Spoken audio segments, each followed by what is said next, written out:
কি গো, আজকে ঠান্ডা লেগেছে নাকি? খাটে বসে বসেই খেয়ে ফেলছো? খাটের ওপরেই বসে রয়েছো, খাটেই খাবার নিয়ে নিয়েছো, মনে হচ্ছে তো খুব ঠান্ডা লেগেছে তোমার আজকে। তাতে কি হয়েছে? মেঝেতে খাই, সোফায় বসে খাই, খাটে খেলে কি জাত চলে যাবে? আর ভাত তো খাচ্ছি না, খাচ্ছি তো মোগলাই, তার অসুবিধা কি আছে? আজকে বন্ধুরা ছেলে বায়না করেছে, মা আজকে রুটি খাও না। অ্যাকচুয়ালি রোজই তো রুটি তো খেতেই হবে, এটা খাওয়া দাওয়ার মধ্যেই পড়ে যায়। তো আজকে ছেলের বায়নাতে আমি বললাম ঠিক আছে, এটা কিন্তু আমি খাওয়াচ্ছি, তোমার দাদা নয়।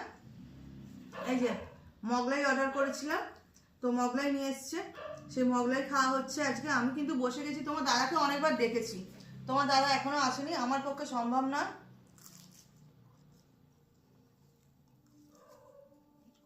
গরম গরম মোগলাই খেতে কিন্তু দারুণ লাগে। শসা, পেঁয়াজ, সস, আর এই দেখো আলুর তরকারি দিয়েছে সাথে।